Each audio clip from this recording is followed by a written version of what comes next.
महाडच्या क्रांतीभूमीमध्ये सध्या चौदार तळ्याचा 99वा जो सत्याग्रह दिन आहे तो पार पडत आहे। आपण जर बघितलं त्यासाठी प्रशासन तर सज्ज आहे, त्याचबरोबर या ठिकाणी प्रशासनाच्या वतीने कुठल्याही पद्धतीची अनुचित घटना होऊ नये यासाठी या ठिकाणी लाईफ जॅकेट सोबत ही बोट देखील तैनात केलेली आहे।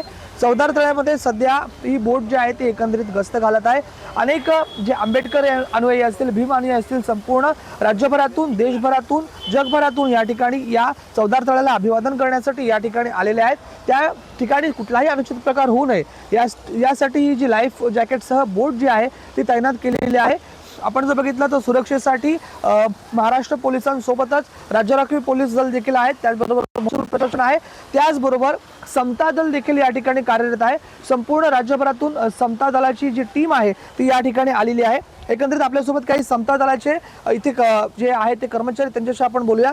सर, एकंदरीत काय सांगाल, कुठून आलेला आहात आणि नेमकं आपलं समता दल कसं काम करत आहे? भारतीय बौद्ध महासभा सातारा जिल्हा वाई तालुका याचप्रमाणे भारतीय बौद्ध महासभेच्या अंडरखाली संपूर्ण राज्यामधील समता सैनिक दल या ठिकाणी क्रांतीभूमीवरती या ठिकाणी संरक्षण देण्याकरता दरवर्षी प्रत्येक वर्षी लाखोच्या संख्येने या ठिकाणी उपस्थित राहतात। समता दल नेमकं कसं काम करतं, कोणाच्या नेतृत्वाखाली काम करतं, नेमकी आपली कार्यपद्धती काय आहे?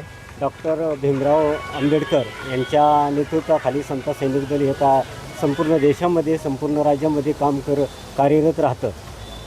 एकंदरीत आपण बघितलं तर यासाठी काय आपल्याला पगार वगैरे मिळतो की आपण निशुल्क समाजसेवा म्हणून कार्य करता? आम्ही हे सर्व निशुल्क काम समाजसेवा म्हणून हे काम करत असतो। साधारण राज्यातून किती आपले सैनिक या ठिकाणी आलेले आहेत? राज्यातून जवळजवळ लाखोच्या संख्येने या ठिकाणी सैनिक आलेले आहेत। आपण जर बघितलं तर समता दलाची सातारा बटालियन आहे, ही देखील या ठिकाणी तैनात आहे। पोलीस प्रशासन, महसूल प्रशासन, त्याचबरोबर आता हे समता दल देखील या ठिकाणी करत असलेले चित्र आपणास पाहावयास मिळत आहे। राज वैशंपायन, टीव्ही मराठी, महाड, रायगड।